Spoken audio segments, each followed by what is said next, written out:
Record News Rural. Oferecimento. Bradesco. Contrate crédito rural e concorra a tratores 0 km.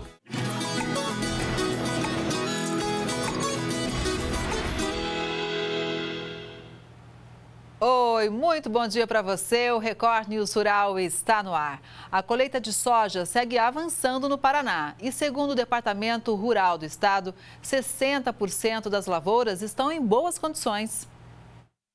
A colheita de soja do Paraná da safra 2023-2024 atingiu 25% da área estimada, avanço de 6 pontos percentuais em apenas 7 dias, segundo dados do levantamento divulgado pelo Departamento de Economia Rural da Secretaria de Agricultura e Abastecimento do Estado. O boletim ainda informou as condições dessas lavouras. 60% estão em boas condições, 32% está na média e 8% em condições ruins. Já quanto ao desenvolvimento, 6% estão em floração, 47% em frutificação e os outros 47% em fase de maturação. E no interior de São Paulo, a situação é bem diferente. O Sindicato Rural de Paranapanema estima uma quebra de safra de 30% justamente por causa da seca.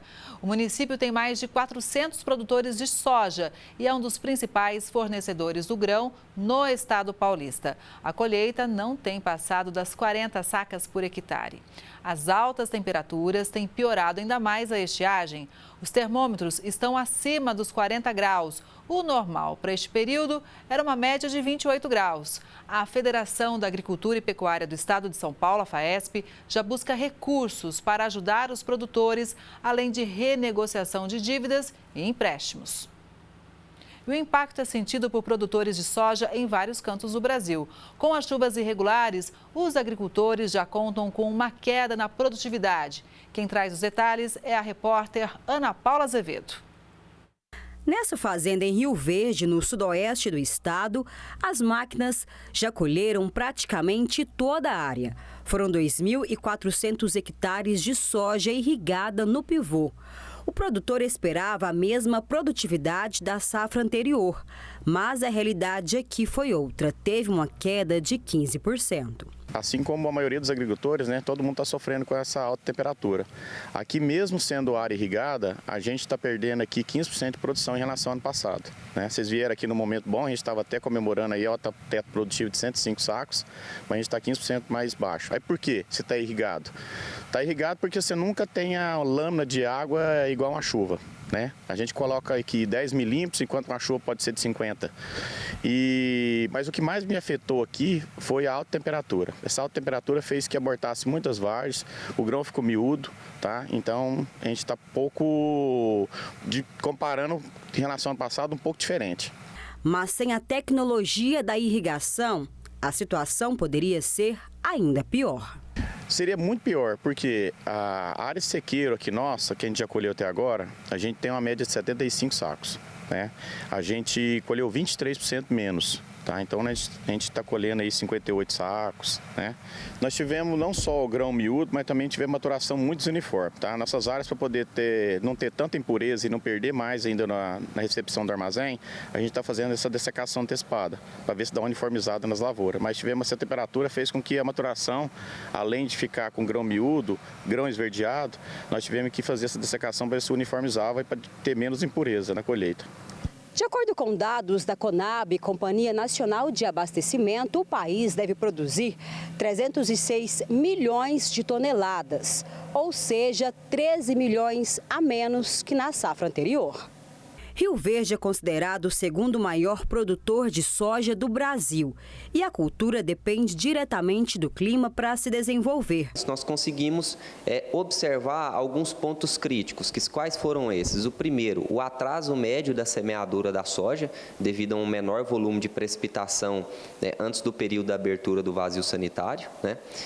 Posteriormente, uma redução média da população de plantas em função do número de sementes ou até plântulas que morreram ocorreram em virtude das adversidades climáticas, uma alteração na dinâmica de algumas pragas e doenças, e citando principalmente em pragas a trips, e mosca branca, né, que aumentou muito sua população em função da condição que nós tivemos climática, né?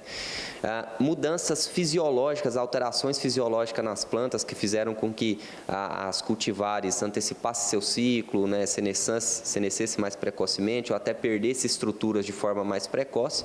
E isso tudo resultou, então, em que nós tivéssemos uma redução média do potencial produtivo da cultura da soja.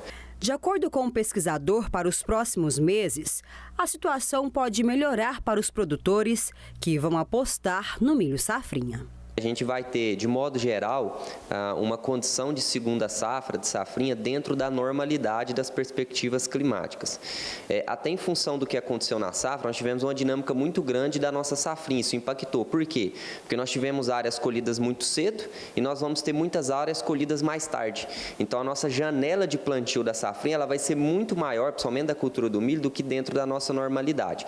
Mas devemos esperar aí uma precipitação, principalmente falando de chuva, né, dentro do normal para a nossa região. A estimativa do milho safrinha é de uma produção de 117,6 milhões de toneladas, uma redução de quase 11% na comparação com a safra passada. Mesmo assim, os produtores ainda estão otimistas. A nossa expectativa de safrinha aqui na região que a gente vai conseguir fazer toda a nossa área, tá? A nossa previsão a gente vai conseguir fazer. E por a soja de sequeiro estar chegando um pouco antes do ciclo, a gente está antecipando um pouquinho o plantio. Então, a gente, se tiver condições normais climáticas para a safrinha, pode ser que a gente tenha uma produção ainda próxima do ano passado, que foi razoavelmente boa.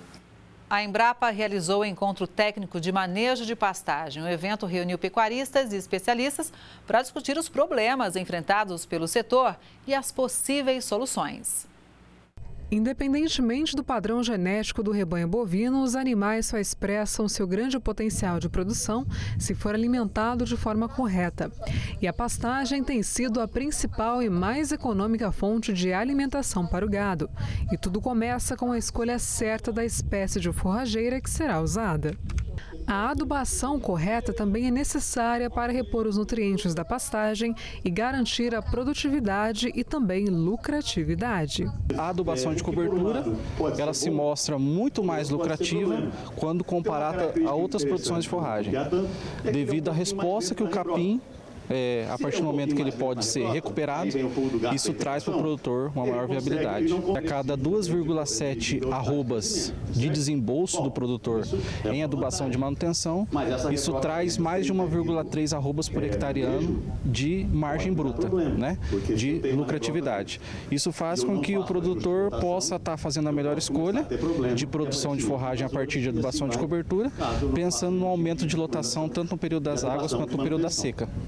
São vários os fatores que contribuem para a produtividade e qualidade da pastagem.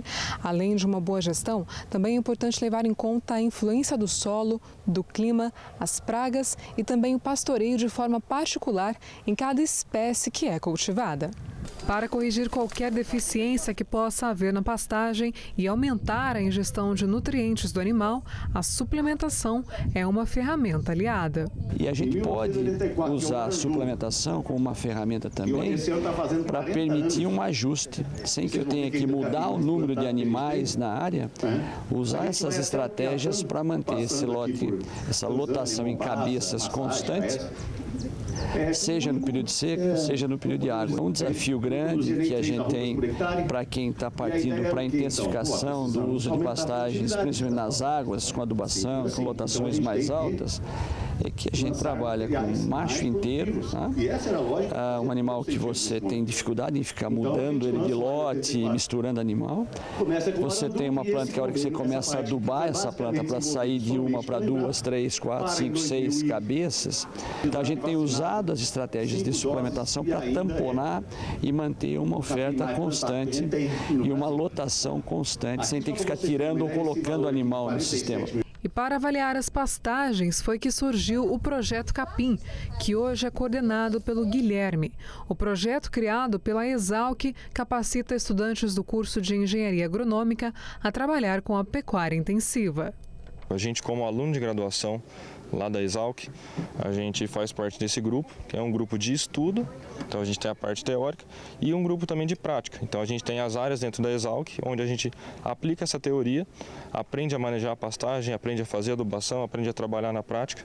Então, tanto no dia a dia, desde fazer cerca, desde aprender a aplicar herbicida e colocar os alunos para trabalhar com enxada, até a parte teórica de realmente estudar, de entender como que é o processo de fertilização de solos, de intensificação de pastagem, da adubação em si. Então, o nosso principal objetivo é pegar alunos, assim como eu, né? Pegar alunos de graduação, que ainda não estão formados, estão no 2º, 3º ano de graduação, e capacitar esses alunos para o lado da pecuária intensiva, né, que a gente fala, capacitar esses alunos para saírem preparados para o mercado de trabalho. Então a gente faz já esse trabalho desde cedo dentro da universidade, para já poder entregar esses profissionais prontos para o mercado de trabalho. Os produtores estão preocupados com o futuro climático aqui do Brasil. Uma mudança pode ocorrer no segundo semestre com a chegada do Laninha. Entenda. O enfraquecimento do El Niño deve trazer possíveis mudanças climáticas ao Brasil no decorrer desse ano. É o que aponta o 5º boletim divulgado pelo Instituto Nacional de Meteorologia. Embora o fenômeno seja classificado como forte, é esperado que a intensidade diminua de moderada para fraca nos próximos meses. E com possibilidade de transição para o Laninha, fenômeno oposto ao El Niño, que caracteriza em uma queda nas temperaturas e uma redução nas chuvas no sul do Brasil, mas aumento no índice pluviométrico no norte e nordeste do país. O El Niño deve persistir até meados de abril, com uma mudança de clima próxima ao início do segundo semestre. O Record News Rural de hoje vai ficando por aqui. Muito obrigada pela sua audiência. A gente se vê no próximo programa. Até lá!